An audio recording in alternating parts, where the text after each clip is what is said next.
Hello and welcome to Norwood News. Today is Friday, January 22nd, and I'm your host, Krista McDonald. Last Friday, the Norwood Fire Union posted a strong statement regarding Chief Maurice. For more on this and the town's response, we toss it over to Megan Corbett.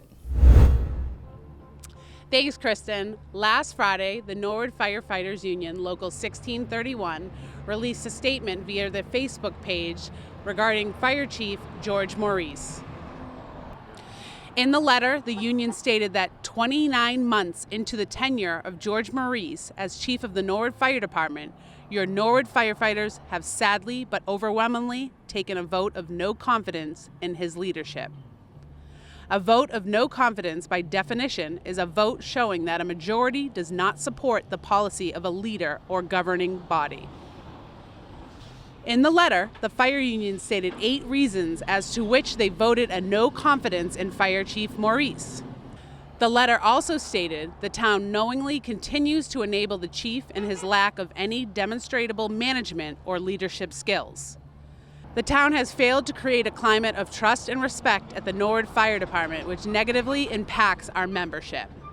Later that afternoon, Town Manager Tony Mazzucco and Chairman of the Board of Selectmen Bill Plasko released a statement in response to the fire union's post.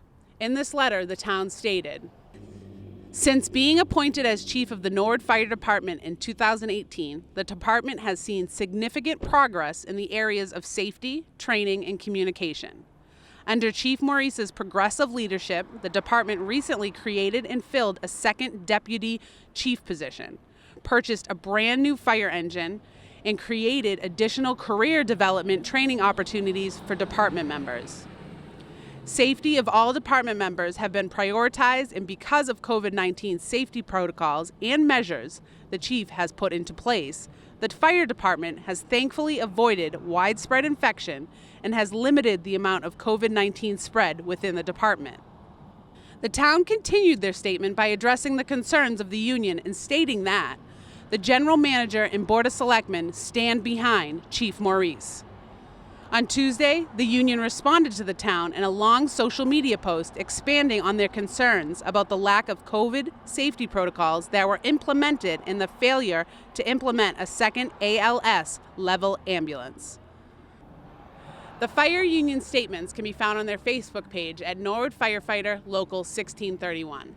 And the town statements can be found on their Facebook page at Town of Norwood. For Norwood News, I'm Megan Corbett. Back to you, Kristen. Thanks, Megan. Monday, the nation celebrated Martin Luther King Day. People all over the country and town recognize the civil rights efforts of Dr. King and his continued message of hope.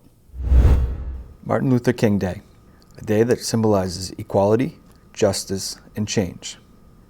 In remembrance of a man who spoke out for something he believed to be right, which was simply equality for all, regardless of your race, gender, or religion, who famously said, "I have a dream that my 4 little children will one day live in a nation where they will not be judged by the color of their skin, but by the content of their character."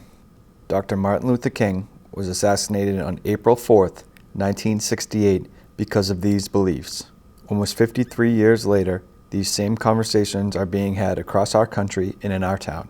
In Norwood, a group called Norwood United for Peace and Justice was formed to try to educate residents here locally. I couldn't have started it without the help of somebody from the schools, like a Katie Neal Rizzo, somebody from the clergy, a Veronica Truell from First Baptist Church, the support of the town hall, as well as the police department. I felt that if I did not do anything, I would not be worthy of the position that I'm in.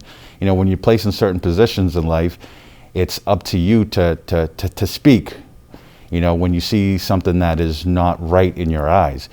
So I couldn't really look at myself in the mirror, seeing other things happening that I did not see as right, and keep quiet. Baguma recalls listening to audio tapes of Dr. King and how much of an inspiration he has been for him.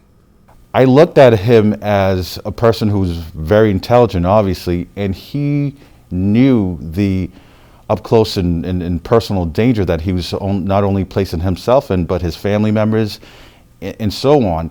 But for him to not shy away from, ultimate harm to himself or his family or friends, but to go ahead through the storm with that desire and knowing that if I don't do this right now, then how am I going to ever expect somebody else to step up and do the same?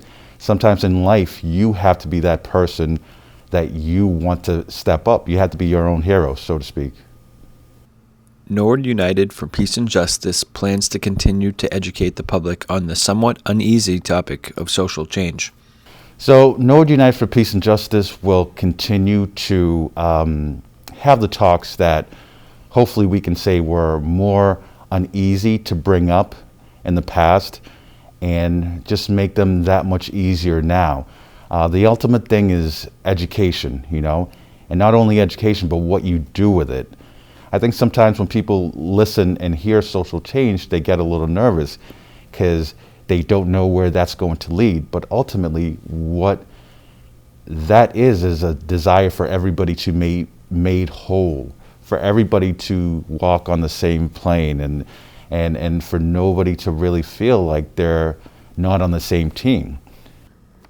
As the Norwood Police Department's school resource officer, Baguma is directly connected with the school system. He is thrilled with the efforts that the schools are making to be more inclusive.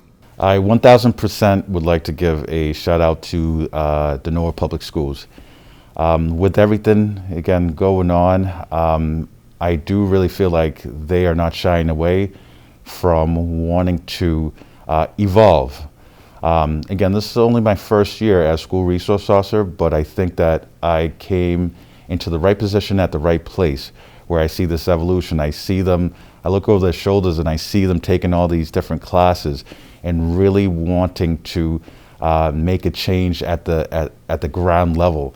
Again, what I said before, education is huge, but what you do with the education is even bigger. So the future of Norwood exists in the school-age children. So, if you teach them anything and everything and keep everyone inclusive, then it's going to make a world of a change. So I definitely want to give a shout out to, Dr. Thompson, Dr. Fragsek, and Dr. Galligan. I really, tip my hat off to them, and I only hope to continue to see all this hard work. If you or someone would like to get involved, here's how you can. You can go on Facebook and type in Norwood United for Peace and Justice, as well as Twitter and Instagram, and that's going to be @Norwood United. Thanks, Mike. Stay tuned after this break for more town news.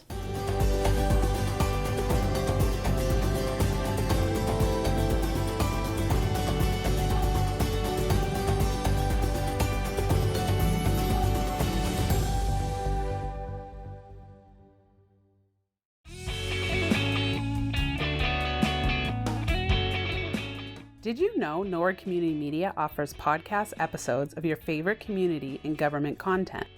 NCM is also proud to host 2 independent podcast producers. The Impaction podcast, hosted by Aubrey Seall, focusing on substance use prevention and wellness. And Today in Space, hosted by Alex Orfanos, exploring topics beyond our atmosphere. To find these and more, search for Norwood Community Media on iTunes and Podbean.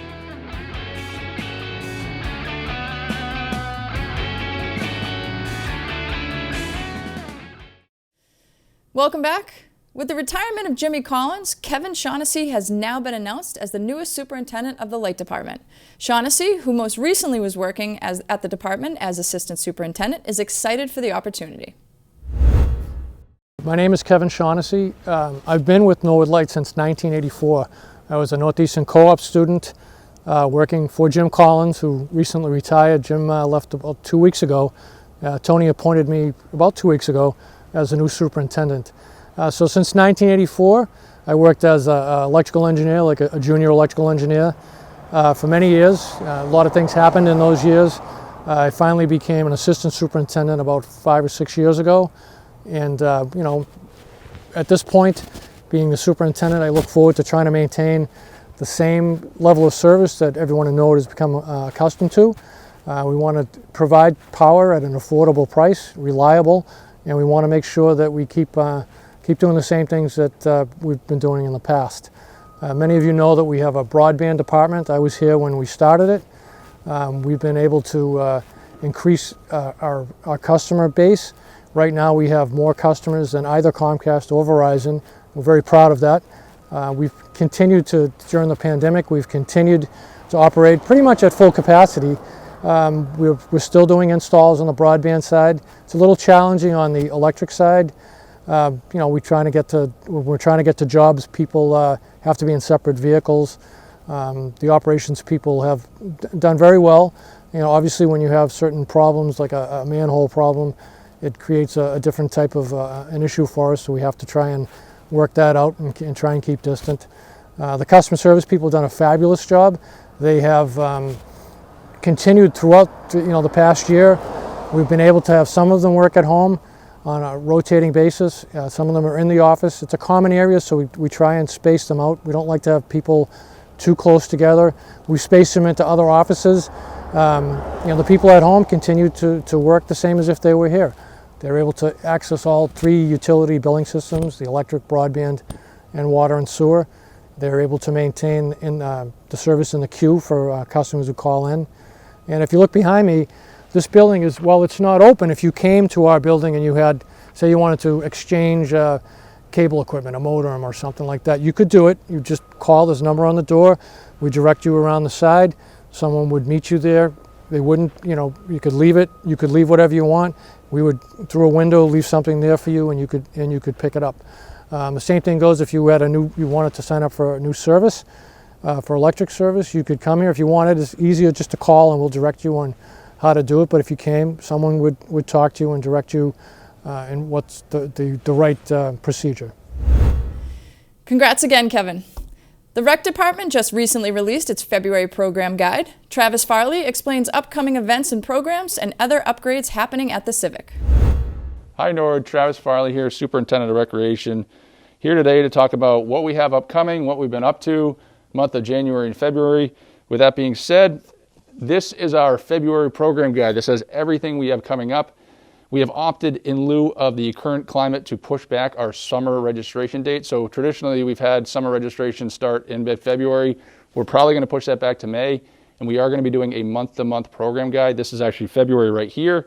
You can find this on the town webpage, our registration page, our MyRec page, or on social media. Or if you want to have it emailed to you, please contact the Civic Center at 781-762-0466, and we'd be happy to email it to you. But this is everything we have for the month of February. We are doing our traditional floor hockey program, although it's more of a clinic than an actual league. We are doing some top programming, preschool prep, move and groove. We are doing a babysitting class, a home alone safety class. We are doing a child monitor program, and there's plenty of other. We are very excited actually to be offering a February vacation drop-off program, and we are also doing a Saturday drop-off program. So if any of this sounds interesting to you and you want to know more, please contact the Civic at 781-762-0466. We are going to be doing month-to-month through this, so hopefully the month of February, the month of March, and the month of April will all be a digital program guide.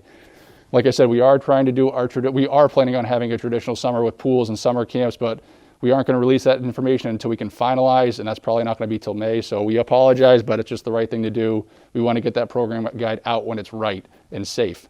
So that's our program side of things. So like I said, any questions, contact the Civic Center.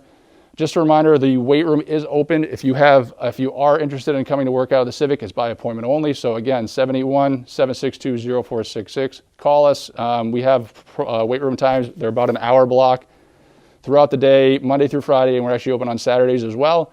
And then last but not least, we have been busy here at the Civic Center with a little bit of this downtime in the winter. We actually just completed a men's sauna upgrade. It was a much needed repair, so we've been happy to upgrade that. Hopefully residents can take advantage of that when we can get back and use that.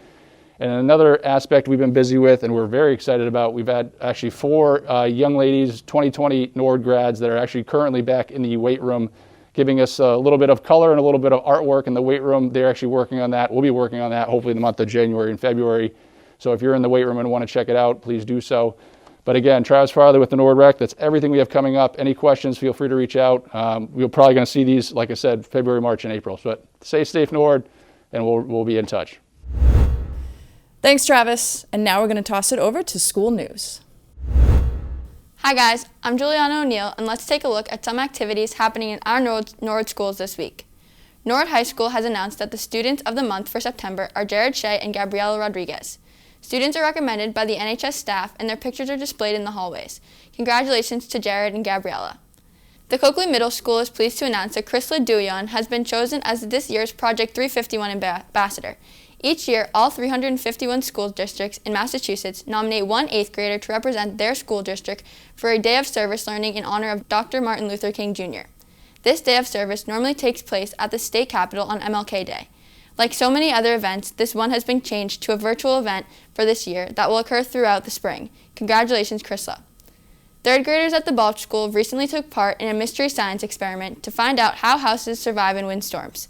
They first built their own paper houses and then used their wind makers to see how the houses held up. Next, they planned improvements they wanted to make on their houses. Using paper clips, toothpicks, stickers, and more paper, the students adjusted their designs. They then tested their homes again to see if their structures were more secure. This was a great way to learn about making a prototype, planning, questioning, and revising their design. The students had a lot of fun too. The Callahan School has an exciting new addition this year, a 3D printer. Students have been learning three-dimensional design in the program Tinkercad. They started by making personalized ear savers to make mask wearing more comfortable. They moved on to make a snow person. Once they learned some of the basics of 3D design, they were allowed to design one item of their choosing. Many students designed characters of various personalities. Other students explored architectural, including a house for their snow person, a very detailed castle, and even a model of the Notre Dame Cathedral. What will they design next? We can't wait to see where their imagination carries them. It was Crazy Hair Day at the Oldham School this week. Let's take a look at some of the hairstyles.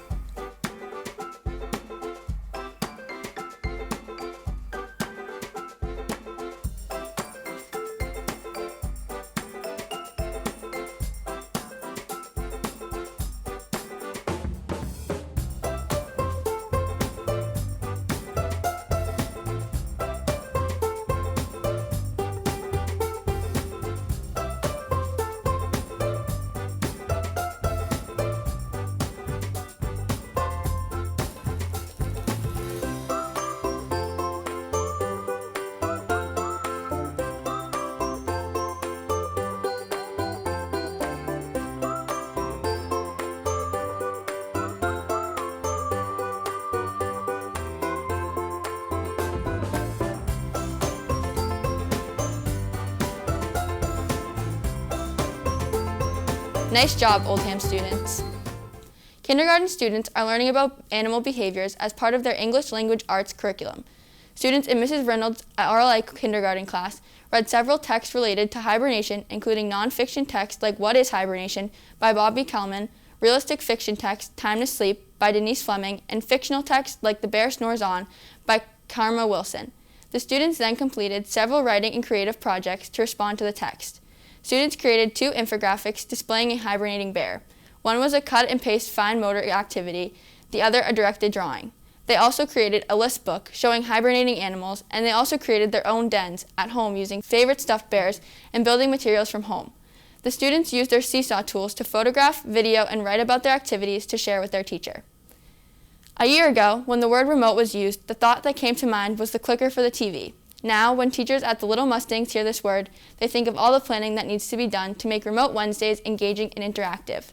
Teaching 3- and 4-year-olds virtually is no easy task, but the teachers are thinking outside the box to make Remote Wednesdays an educational and enriching experience. The Little Mustangs meet in person all 4 days except Wednesday mornings. On Remote Day, teachers and their instructional aides meet up on Google Meetings. Routines and consistency are an important part of the Early Learners Day, and these meetings provide children with this.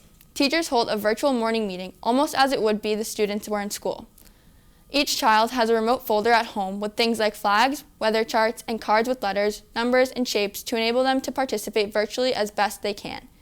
In addition to morning meeting, teachers schedule other Google Meets which incorporate thematic interactive lessons to provide children with the continuity of the learning that is happening at school about topics such as hibernation and Arctic animals. Teachers also create interactive virtual classrooms, games, and videos of themselves to provide some non-screen activities and ideas that families can try at home in addition to the virtual meetings. The Little Mustang teachers are extremely grateful to their student families who must sit beside their child and facilitate the learning at home, as this would not be possible without them. While teaching 3- and 4-year-olds remotely is not ideal, the staff at the LMPA would like to give a big shout out to the amazing technology department and administrative staff who have supported them with new technology to make all of this work possible. Well, that's it for the school news.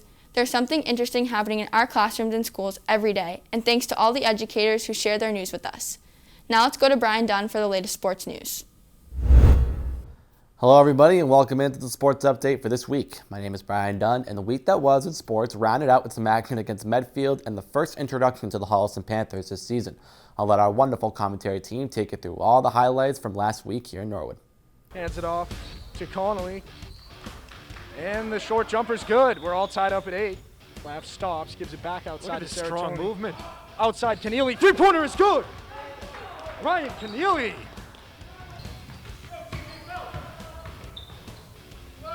Coach Fox saying, look for TJ, look for TJ, I would say. Oh, you heard the coach saying it. They looked for TJ, all right. The scores table. Inbound Sheehan. Back into the hands of Sheehan, back up to the point. Sheehan looking inside to Knoll. Knoll kicks it back outside, triple attempt. It's good! He gets it inbound. No good. Tied up at 41. Rebound, Knoll. 3 points good. Finds Earl. Earl inside, loses possession. Picked up there by Knoll. Alleviate some of the pressure here. Mustangs able to keep that in. Great work there. Another shot, and Nanks buries it. Frankie Hernan kept that puck in on the blue line. Great job there. Oh, right there. Got Quinn right there and buries it. That is a terrific job. Nice little look over there as O'Neill comes in, snaps it, and that pulls it in. That's a great little shot there by Brady O'Neill. And he's determined, tries to flick it in front right there, turn and fire, and they're able to bury it. And just like that, Ryan Naiche is able to tie this game up. Push the ball. She's going to drive right to the basket. She is. And she's going to finish with another layup. The lion's share of Holliston's points. Here's Delamere. Oh, there with she the is. 3. We knew that shot was coming soon, didn't we, Eric? Yeah. Big differential between the two teams on the scoreboard, but by the end, I think really very evenly matched on the court. So, Court general there of Reen. Calls it back up top. Oh, looks inside again. There's Earl again. Oh, there we go. Player, and I'm like, no, I'm not going to say that. And I coast still to like coast. So There you congratulations, Julian. And over the weekend, we saw Norwood resident Max Naumov and other members of the Skating Club of Boston compete in the U.S. Figure Skating Championships in Las Vegas. In a statement put out by the Skating Club of Boston, they write, quote, "The Skating Club of Boston was represented at the U.S. Figure Skating Championships in Las Vegas by 9 members this past week, with 2 pair teams, 1 lady, and 4 men competing at the senior level. Norwood native Max Naumov and reigning United States junior champion made his senior debut with a great deal of attention, finishing in 5th place after skating 2 perfect routines. Other skating club members also finished strong, including a pair from Audrey Liu and Misha Mitrofanov, who finished 4th in the senior pairs division, followed by Emily Chan and Spencer Howe in 5th place. This sets up both teams and Max for possibly making next year's U.S. team for the Winter Olympics in Beijing, China. The U.S. Figure Skating Championship is the nation's most prestigious skating competition and second in size only to the Winter Olympic Games. This event was conducted in a bubble, limited to athletes, coaches, and officials, with multiple COVID-19 tests conducted over the course of the week. NBC Sports covered the event, but there were no spectators allowed in the arena, unquote. So, congratulations to Max and the Skating Club of Boston for making Norwood proud at such a prestigious event. And as we continue with this winter sports season, so does our coverage. We'll see you next Saturday. Catch all the action in the afternoon on Norwood Community Media. Thanks for watching, and as always, stay tuned to our social media for updates on game day coverage. Back to you, Kristen. Thanks, Brian. On Tuesday, the Board of Health met. Segal Reese gave an update on the company that is suing the town over the tobacco regulations that were put into place. And then also quickly with the tobacco litigation, you all received a copy of that letter, which updated the recent activities. And I did talk to the attorney, and I made some notes here to help me sort of explain. Not much we have to do at this point. We don't need to do anything. The claim has been pending for quite a lot of time, and the plaintiff, the plaintiff is looking for monetary damages from the town for the time when we passed the regulation to when the state passed the regulation. But the town actually can't be sued for monetary damages because of sovereign immunity. So the attorney has filed a motion for judgment, and the way they explained it to me was the outcomes were obviously, that they expect sovereign immunity would apply in this case, and that the regulations are lawful. That obviously there could be a judgment that sovereign immunity doesn't apply and the regulations are not lawful, but that's very unlikely. So they have filed this motion, but we still probably won't have a resolution for a couple of months because the plaintiff will respond and then, the judge will review the information. But I still feel like we're at a good spot, plenty of precedents. The regulations are lawful and we have plenty of information in the regulations explaining why we did that. And again, also it really backs up our case that the state has done something similar. So even if our regulations are unlawful, we still have the state regulations, which are pretty much the same. But no action necessary at this point. Segal also updated the board on the COVID-19 vaccine distribution in town. The community room at the police and fire station is a location giving out the vaccine to first responders from 10 surrounding communities. The state is currently in phase 1 of giving out the vaccine, but hopes that by February it will be moved on to phase 2, which will include K through 12. Francesca Golightly, program coordinator for Impact Norwood, gave an update on their new podcast, Impaction, which deals with substance use prevention, mental health promotion, public health, and more. They are also looking for new members for the Impact Norwood Coalition, and if you are interested, please reach out. The Board of Health's next meeting will be on February 16th at 10:30 a.m. Tuesday night, the Zoning Board met with a single public hearing on their agenda. Anna Haluk, a representative for 4 Points Hotel and ProSign Graphics, went before the board to apply for new signage to be installed at the hotel. Haluk explained to the board the plans for what the sign will look like and how it will be used. I'm here to request your approval to replace the existing freestanding sign cabinet with the electronic activated changeable message board. Some information on that message board. The existing post will remain. And the reason why we're trying to stay within that, the actual display will be 4 foot by 5 inches high, by 6 foot and 3 inch width. The actual display of it is 4 foot by 5 foot. We wanted to keep it at this size. When you first pull into that entrance, it's about, I think exactly 99 feet from when you pull into the entrance to when you see the sign. The sign will be single-sided and it is equipped with a timer. So in the middle of the night or when there isn't events going on, that sign can be shut off, especially, I'm not sure how late their events go, especially during COVID, but it is set with a timer and that's all can be changed to using your phone, your computer. It's equipped with that timer. The reason why we started this design and asking for the electronic message board, this is specifically going to be used for the Tiffany Ballroom. And then I'm not sure if you're familiar, I'm sure you are, but they have many weddings, corporate events, proms, holiday parties, charity galas. This way, when you first pull in, there is a Tiffany Ballroom sign on the main pylon that shows the companies and businesses that share that lot.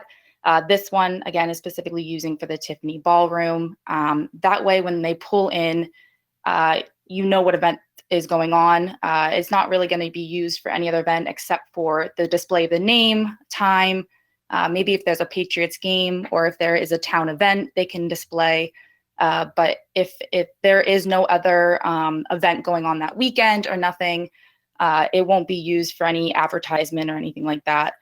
But mainly so that it can display the name of the events going on and some times. After a short discussion, the application was approved. The next ZBA meeting will be on February 2nd. Also Tuesday night, the Cable Commission met and received updates from the 3 cable companies in town, Norwood Light, Comcast, and Verizon. The big news of the night was that Comcast representative Gregory Franks announced to the Commission that Norwood Community Media will be receiving their HD channel. Jack Tolman, Executive Director of NCM, explains what it means for the viewers. Yeah, I just wanted to thank Greg. I know it was kind of a long road to get the HD channel, and I'm excited that Comcast viewers will be able to watch what we do in HD. So for the people at home, what that means is Comcast Channel 8, which is our community channel, will be broadcast in HD on channel 1072. And the Verizon viewers watching this already have the channel 2135 in HD. And if you're watching on Norwood Light Broadband, all 3 channels are HD.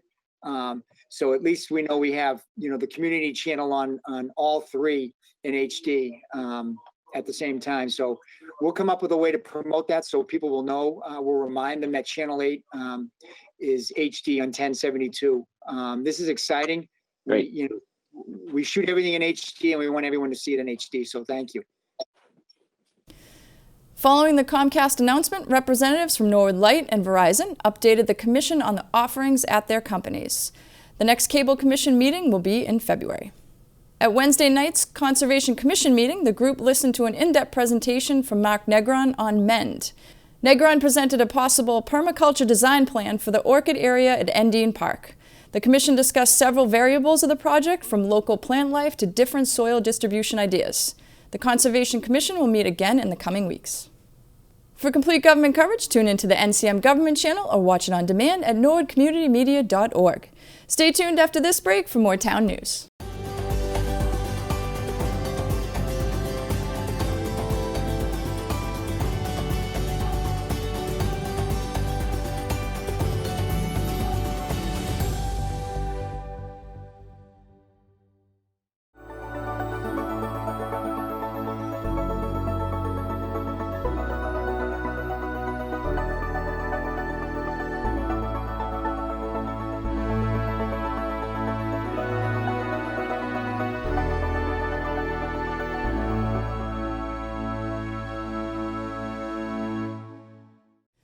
Welcome back. On February 4th, town meeting will be conducted virtually for the first time ever through Zoom. NCM will be covering the meeting live, but in order to prepare for the upcoming meeting, NCM has been working with town planner Paul Halkiotis, town manager Tony Mizuko, and chairman of the Board of Selectmen Bill Plasko to film informational sessions so that town meeting members have the proper information about the articles they will be voting on. MCM will be airing these presentations on the government channel for the next 2 weeks. Each presentation goes over the articles in detail. In addition, the town has scheduled multiple training sessions for town meeting members on the new virtual platform Zoom. During the Zoom, members will be able to see how the platform works as well as ask any questions. NCM will be covering the training sessions and immediately airing them for those who are unable to attend. They also will be available on NCM's website on the Video On Demand tab or on their YouTube page. Just a reminder to residents that starting next Thursday, January 28th, Comcast residents will be able to view the NCM Community Channel in HD. So what was originally Channel 8 can now be viewed in HD on Channel 1072. Well, that's all for Norwood News. To stay up to date with Norwood Community Media, follow us on Facebook, Twitter, and Instagram. As always, thank you so much for watching. Have a great weekend.